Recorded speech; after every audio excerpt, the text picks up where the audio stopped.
لیکن بعد میں اس نے جو پالیسی بنائی جو اینٹی اسٹیٹ امریکہ کے خلاف اس نے نعرے بازی شروع کر دی, بولنا شروع کر دیا, تو میں نے اس کو سمجھایا یار ہم نے ان سے پیسے لینے ہوتے ہیں, کافی سارے کام چلانے ہوتے ہیں, تو تم جو کرنا ہے جو مرضی کرو لیکن بولو مت, شور مت کرو, ان کو سامنے چیلنج مت کرو, تو جو تم نے کرنا ہے اپنی مرضی کرو, دیر از نو پرابلم ان دیٹ, لیکن اس طرح کی بات نہ کرو کہ وہ بالکل تمہارے خلاف ہو جائے.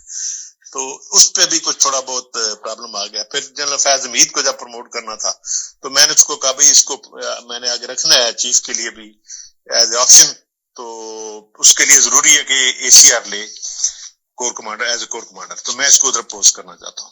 تو اس نے یہ کیا کہ اس نے کہا کہ مجھے 6 مہینے کا ٹائم دے دیں. 6 مہینے گزر گئے, اس کے بعد پھر میں اس کے پاس کیا کہ بھائی اس کو میں ابھی پوسٹ آؤٹ کرنے لگا ہوں. تو اس نے کہا نہیں ابھی رہنے دیں, یہ ٹھیک نہیں ہے, تو تھوڑا سا اور ٹائم دیں ہمیں, چلنے دیں اس کو.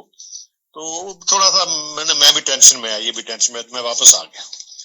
تو واپس آیا تو شام کو پھر ایم ایس کا فون آ گیا اس کا, میرے ایم ایس کو, کہ وہ پرائم منسٹر صاحب کہہ رہے ہیں کہ آپ اپنی مرضی کریں, اس کو پوسٹ آؤٹ کر دیں. تو پھر میں نے پوسٹنگ کر دی, تو دوسرے دن اس نے بیان دے دیا میرے خلاف. تو اس طرح کر کے نا یہ چیزیں ایسے ڈیولپ ہونے شروع کر دی. جو زیادہ تر یہ ہوتا تھا کہ ہم کچھ بھی نہیں رول بعض کا پلے کرتے تھے تو بدنامی ہماری ہو جاتی. تو میں نے یہ فیصلہ کیا کہ جس کو آپ نیوٹرل کہتے ہیں, اسٹے نیوٹرل, ہم اب کوئی رول ادا نہیں کریں گے, اپنی اپنی خود ہی جنگ لڑو. تو دس از اٹ اسٹارٹڈ آف, اور یہ آگے سلسلہ چلا. اور اب آپ نے دیکھ لیا کہ یہ جو ہے خود ہی پنجاب اسمبلی میں کتنا لڑائی جھگڑا ہوا ہے, جو کچھ بھی ہوا ہے یہ آپ کے سامنے ہے. تو اس پہ ابھی اس میں ہم نے کوئی ڈیلیبریٹلی اس کو ریموو نہیں کروایا. یہ جو ریموو ہوا ہے یہ تھرو کورٹ ہوا ہے اور وہ جینوئن ہی ہوا ہے, یہ اس نے کہا چیف نے. اس کے بعد کچھ اور کوئریز تھیں جو دائیں سے کوشچن آنسر آئے کہ جی یہ تو پھر بڑا پاپولر ہو گیا. اس کہ یس, پہلے 7% پہ اس کی پاپولیرٹی تھی, اب 27 ہو گئی چند ہفتوں میں. تو ابھی میرے ساتھ ہر دوسرے دن خود بات کرتا ہے, تو میں اس کو کہہ رہا ہوں کہ محنت کرو, انشاءاللہ تم دوبارہ پرائم منسٹر بنو گے, ہم تمہیں ایکسپٹ کریں گے, تو میجارٹی لے کے آؤ.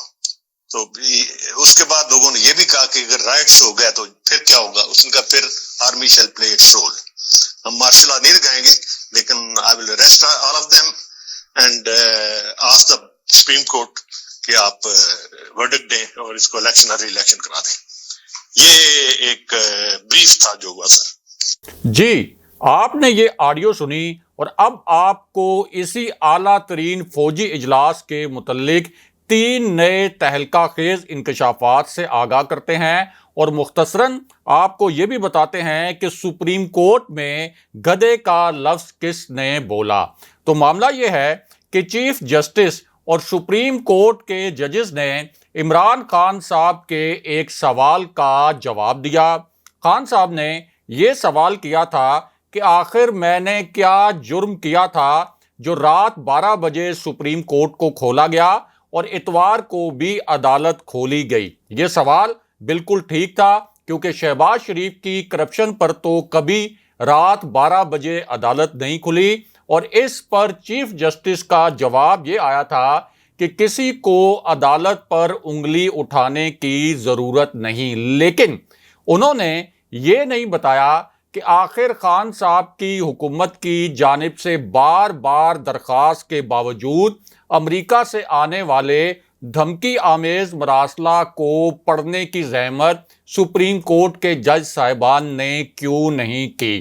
اب اس پوری صورتحال میں سپریم کورٹ میں ایک نئی اور دلچسپ قسم کی صورتحال پیدا ہوئی, اور اسی صورتحال میں سپریم کورٹ میں گدھے کا لفظ بھی بولا گیا.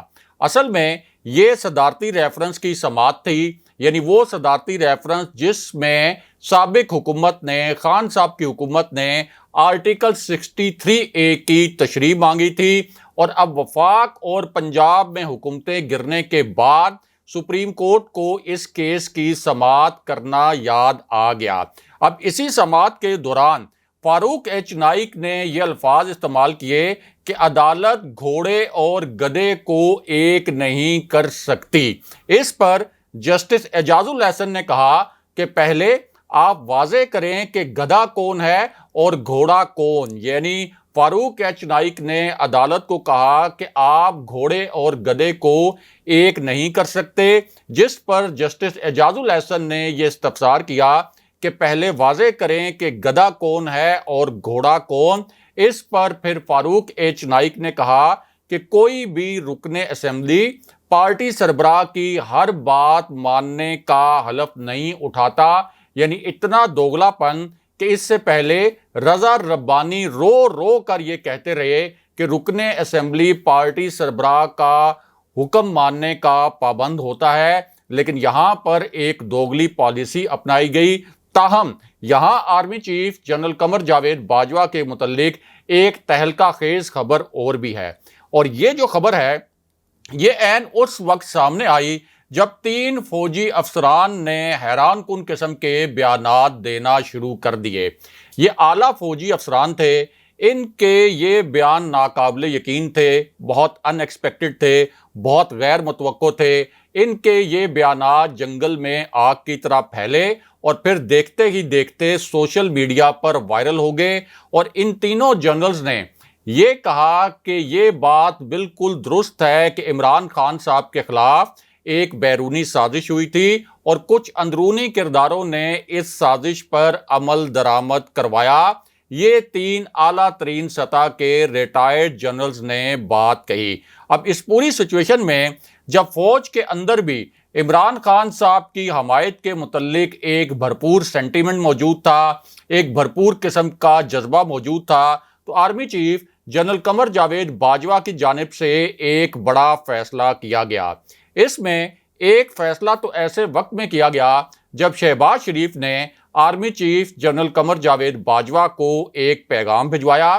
یہ پیغام بھجوانے کے بعد شہباز شریف بہت ریلیکس ہو گئے، بہت سیٹسفائیڈ ہو گئے، اپنی جانب سے وہ بہت زیادہ ایکسائٹڈ بھی تھے، بہت پرجوش بھی تھے، لیکن شہباز شریف کا یہ پیغام ملنے کے باوجود army chief general Qamar Javed Bajwa Shehbaz Sharif کی تقریب حلف برداری میں نہیں گئے۔ لیکن اب جنرل باجوہ نے ایک تازہ ترین پیغام شہباز شریف کو بھجوایا ہے، اور اس کی وجہ یہ ہے کہ اس وقت عوام میں جو ایک غم و غصے کی لہر ہے، اس کی تپش پاکستان کے طاقتور ادارے بھی محسوس کر رہے ہیں۔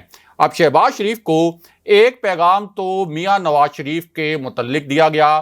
یہ ایک انتہائی اہم نوعیت کا پیغام تھا، کیونکہ شہباز شریف میاں نواز شریف کو واپس لانے کی تیاری کر چکے تھے۔ میاں نواز شریف کا سفارتی پاسپورٹ بھی شہباز شریف خاموشی سے تیار کروا رہے تھے، لیکن اب شہباز شریف کو ایک سخت پیغام دیا گیا ہے، اور وہ پیغام یہ ہے کہ آپ میاں نواز شریف کی واپسی کے معاملے میں کسی قسم کی جلد بازی نہ کریں، کیونکہ ظاہر ہے کہ پاکستان کی افواج کو، پاکستان کے طاقتور اداروں کو بھی اس وقت پتہ ہے کہ اگر میاں نواز شریف، جن کو عدالتوں نے اشتہاری قرار دیا، اگر وہ بھی واپس آ گئے اور ان کے خلاف کوئی کارروائی نہ ہوئی، تو پھر لوگ اسٹیبلشمنٹ سے اور اداروں سے مزید سوالات بھی پوچھیں گے۔ Army chief general Qamar Javed Bajwa کی جانب سے دوسرا پیغام شہباز شریف کو یہ دیا گیا کہ خبردار، کبھی بھی آپ نے کسی ریاست مخالف عنصر کو کابینہ میں شامل نہیں کرنا۔ یہ ایک پیغام دیا گیا، لیکن یہاں ایک تہلکہ خیز خبر عمران خان صاحب پر حملے کی سازش کے متعلق بھی ہے، کیونکہ ایک بہت گھناؤنی سازش جو ہے وہ خان صاحب کے خلاف کی گئی ہے، اور اب خان صاحب کی زندگی پر حملے کے متعلق ایک خط لکھا گیا ہے۔ یہ ایک بہت ہی بھیانک نوعیت کی سازش ہے، اور آپ کہہ سکتے ہیں کہ لاہور جلسے سے پہلے اس قسم کی سازش کا ایک گھناؤنا مقصد بھی ہے۔ اس خط میں کہا یہ گیا کہ مینار پاکستان کے جلسے میں سیکیورٹی خدشات ہیں، یہ سیکیورٹی خدشات عمران خان صاحب کے حوالے سے ہیں، وہاں کچھ بھی ہو سکتا ہے، اس لیے خان صاحب مینار پاکستان نہ آئیں بلکہ جلسے سے ویڈیو لنک پر خطاب کریں، یعنی خود نہ آئیں اور ویڈیو لنک پر جلسے سے خطاب کریں۔ یہ خط ڈی سی لاہور کی جانب سے تحریک انصاف کو لکھا گیا، لیکن خان صاحب نے اب ایک تہلکہ خیز سرپرائز کا اعلان کر دیا ہے۔ اس اعلان کے جو 3 اہم ترین نکات ہیں یہ مختصراً آپ کے سامنے رکھتے ہیں۔ بڑا دبنگ قسم کا اعلان خان صاحب کی جانب سے یہ کیا گیا ہے۔ خان صاحب کے اس سرپرائز کا پہلا نقطہ یہ ہے کہ اس وقت جو غیر فطری اور امپورٹڈ حکومت پاکستان پر مسلط کی گئی، اس سے حالات نہیں سنبھل رہے۔ جمہوریت کا چہرہ مسخ کرنے کی کوشش کی گئی ہے اور پاکستان اپنی تاریخ کے سب سے حساس مقام پر کھڑا ہے۔ دوسرا نقطہ یہ تھا کہ اس وقت پاکستانی قوم اپنی قیادت سے بھی آگے نکل کھڑی ہوئی ہے، یعنی تحریک انصاف کی قیادت سے بھی زیادہ احتجاج اس وقت قوم کر رہی ہے، اور بیرونی سازش اور خود مختاری پر حملہ جو ہوا اس پر قوم اور تحریک انصاف کی قیادت رتی بھر سمجھوتا نہیں کرے گی۔ لیکن جو تیسرا نقطہ تھا عمران خان صاحب کا، وہ بہت ہی اہمیت کا حامل تھا، اور خان صاحب نے یہ کہا کہ جب بھی کسی ملک پر فیصلہ کن وقت آتا ہے اس وقت قوم قیادت کی جانب دیکھتی ہے۔ مستقبل کے فیصلے کے حوالے سے عوام کو محروم رکھنا زیادہ دیر تک ممکن نہیں، اور پھر ایک وارننگ دی خان صاحب کی جانب سے۔ اب ایک وارننگ آ گئی ہے، اور آپ کہہ سکتے ہیں کہ آخری الٹیمیٹم آ گیا ہے۔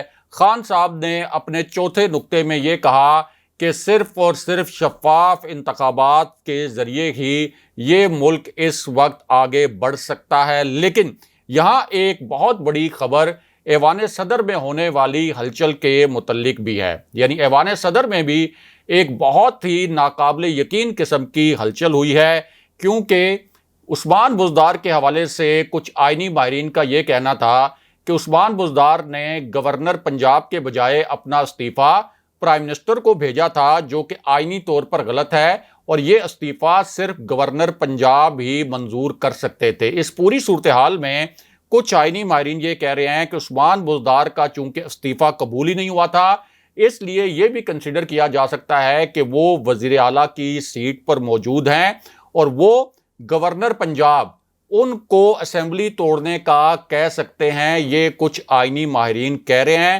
اور دوسری جانب شہباز شریف نے اسی پوری صورتحال میں صدر عارف علوی سے ہنگامی ملاقات کی ایک درخواست کی۔ صدر عارف علوی نے شہباز شریف کو اس سے پہلے حلف نہیں دلوایا تھا، لیکن اس مرتبہ انہیں شہباز شریف کی یہ درخواست اس لیے قبول کرنا پڑی کہ یہ ایک آئینی تقاضا تھا۔ اگلے پروگرام تک کے لیے خدا حافظ۔